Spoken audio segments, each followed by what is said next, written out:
Hi guys, welcome back. I am Vivek Singhal from tradingwithvivek.com।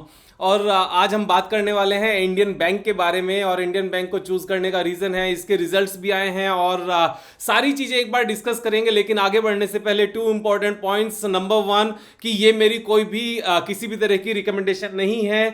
यहाँ पर आपने बाय या सेल जो कुछ भी करना है वो अपने हिसाब से करना है। This is an educational video, ये एक एजुकेशनल वीडियो है और यहाँ से आप सीख सकते हैं। जो भी डिसीजन होगा वो आपका होगा। सेकंड, अगर सब्सक्राइब नहीं किया चैनल को तो सब्सक्राइब कर लें, क्योंकि एवरी डे ठीक 5 o'clock हम एक न्यू वीडियो लेकर आते हैं जिससे आपके और हमारे सबके trading skills and investing skills sharp हो सके। न्यू चीजों को हम यहां पर समझ सकें, किस तरीके से सारी चीजों को combine together, business analysis, fundamental and technical analysis, तीनों चीजों को एक साथ लेकर हम यहां पर डिसीजन ले सकें। क्योंकि जब हम तीनों चीजों को साथ लेकर डिसीजन लेते हैं, उस पर अगर उसके बाद मार्केट अगर थोड़ी सी नीचे जाती है या ओवरऑल मार्केट सेंटिमेंट्स खराब होते हैं, लेकिन हमारे इंडिविजुअल स्टॉक्स क्योंकि ऑलरेडी जांचे परखे हैं, तो वहां पर हमें ऐसा फील नहीं होता कि हमने गलत डिसीजन लिया है, सही डिसीजन लिया, क्योंकि हमने डिसीजन सारा सोच समझ के लिया होता है। तो यहां पर जहां तक बिजनेस की बात है, बिजनेस बैंकिंग बिजनेस है, एवर ग्रोइंग है, क्योंकि इंडिया डेवलप्ड कंट्री नहीं है, डेवलपिंग कंट्री है।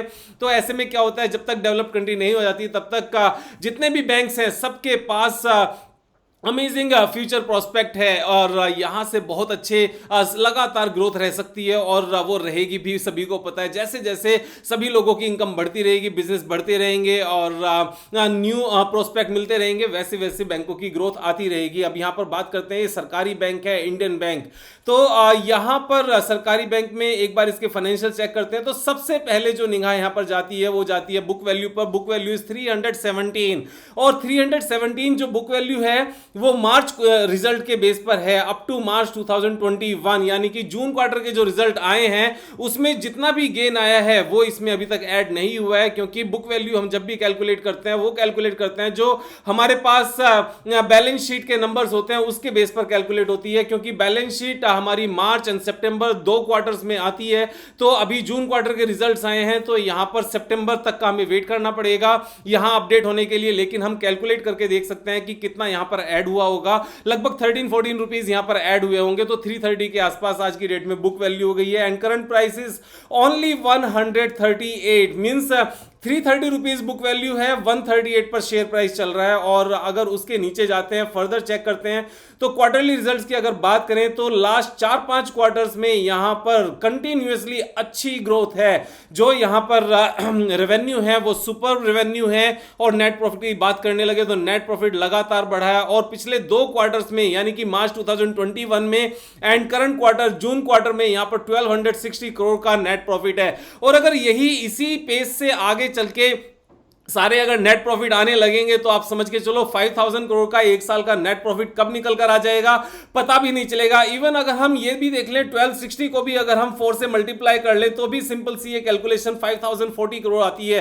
तो 5040 करोड़ तो ये इसके बेस पर है। अगर यहां पर 1725 जैसे मार्च क्वार्टर के रिजल्ट्स आए हैं, अगर यहां से और ज्यादा आएगी तो ये 6000 करोड़ भी 1 ईयर का नेट प्रॉफिट आ सकता है। और पूरी कंपनी कितने की है, total company is trading at 17,000 crore, यानी कि अगर 6,000 करोड़ के आसपास का नेट प्रॉफिट आने वाले टाइम में आता है एक साल का, एंड पूरी कंपनी अभी 17,000 करोड़ की है, तो 3 से भी कम के मल्टीपल पर पूरी कंपनी अवेलेबल है। एक और अच्छी बात इस पर्टिकुलर सरकारी बैंक के साथ है, वो क्या है कि जितने भी बाकी सरकारी बैंक हैं वो पीछे लॉस में थे पिछले कुछ सालों में, लेकिन ये एक अकेला ऐसा सरकारी बैंक है जिसने पिछले 11-12 सालों में एक भी साल ऐसा नहीं गया जब इसका नेट लॉस आया हो। Not even a single year, एक भी साल ऐसा नहीं है इस पर्टिकुलर बैंक का जिसका पिछले 12 साल में एक बार भी लॉस आया हो। तो अमेजिंग है, यानी कि इसमें कॉर्पोरेट गवर्नेंस का उतना बड़ा इश्यू कभी नहीं रहा। वो बात अलग है कि नेट प्रॉफिट बढ़े नहीं इतने सारे सालों में, लेकिन पिछले 2 साल का नेट प्रॉफिट देखो, पिछले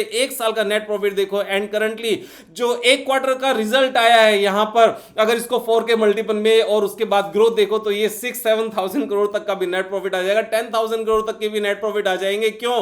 क्योंकि यहां पर जो बोरोइंग कैपेसिटी, जो लैंडिंग कैपेसिटी है, वो जो बाकी सारे बैंक्स आपस में मर्ज हुए हैं उसके हिसाब से यहां पर ये आप ये देख रहे हो, मींस जो बोरोइंग है, जो रिजर्व है एंड शेयर कैपिटल है, जो इनकी लैंडिंग कैपेसिटी है वो 6000 करोड़ की है। यहां पर 6000 करोड़ की इनकी लैंडिंग कैपेसिटी है। यहां पर अगर कोटक महिंद्रा बैंक की बात करने लगे ना, अगर वहां पर देखें कि टोटल इनकी लैंडिंग कैपेसिटी कितनी है यहां पर, तो इनकी कोटक महिंद्रा बैंक की लैंडिंग कैपेसिटी सिर्फ और सिर्फ 4 लाख करोड़ की है और इंडियन बैंक की 6 लाख करोड़ की है। कोटक महिंद्रा बैंक की मार्केट कैपिटलाइजेशन कितनी है? 3,46,000 करोड़ और इंडियन बैंक की कितनी है? 17,000 करोड़। यानी कि कोटक महिंद्रा बैंक 20 टाइम्स है करंटली। अगर हम 3,46,000 को अगर 17,000 से डिवाइड करते हैं तो 20 टाइम्स वैल्यूएशन है कोटक महिंद्रा बैंक की। और इंडियन बैंक की वैल्यूएशन कितनी है? इंडियन बैंक वैल्यूएशन मींस सिर्फ 5% है कोटक महिंद्रा बैंक के कंपैरिजन में, जबकि लैंडिंग कैपेसिटी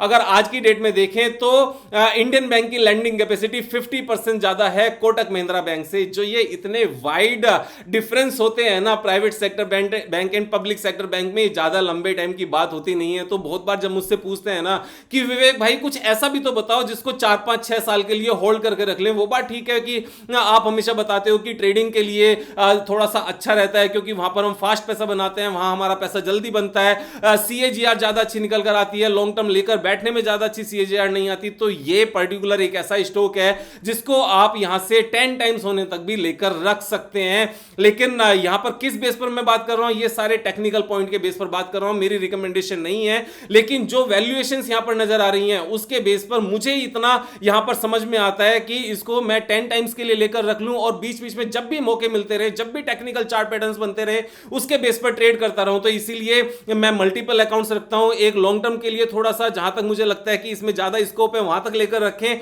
और जो दूसरे अकाउंट्स हैं उनको शॉर्ट टर्म टेक्निकल सेटअप्स के बेस पर मैं लगातार यहां पर ट्रेड कर सकूं। तो ये एक अच्छा पॉइंट है। तो यहां पर इसमें बहुत ज्यादा डिस्कशन करने के लिए है नहीं। अगर हम देखें पब्लिक के पास सिर्फ 6% हिस्सेदारी है, प्रोमोटर्स के पास यहां पर 79.86% है। एफआईआई ने भी यहां पर अपनी होल्डिंग थोड़ी सी इंक्रीज की है, 0.84% से इंक्रीज, 0.82% से इंक्रीज करते हुए 3% तक पहुंचे हैं। डीआईआई के पास भी यहां पर इंक्रीज हुई है। ये इंक्रीमेंट क्यों हुआ है? देखो यहां पर प्रोमोटर्स ने यानी कि गवर्नमेंट ऑफ इंडिया ने अपनी हिस्सेदारी सेल की है, तो यहां पर बाकी एफआईआई एंड डीआईआई ने यहां पर परचेज कर लिया है। पब्लिक ने यहां पर परचेज नहीं किया। पब्लिक ने क्यों नहीं किया? क्योंकि पब्लिक को बताया नहीं गया, शायद टीवी पर बताया नहीं गया होगा कि ये एक अच्छी चीज अवेलेबल है। कब बताया जाएगा? जब ये 300 के आसपास पहुंच जाएगा तब बताया जाएगा कि इसमें ब्रेकआउट आया, इसमें ये है, इसमें वो है। मींस आप समझ लो यार कब खरीदने का टाइम होता है और कब नहीं होता है।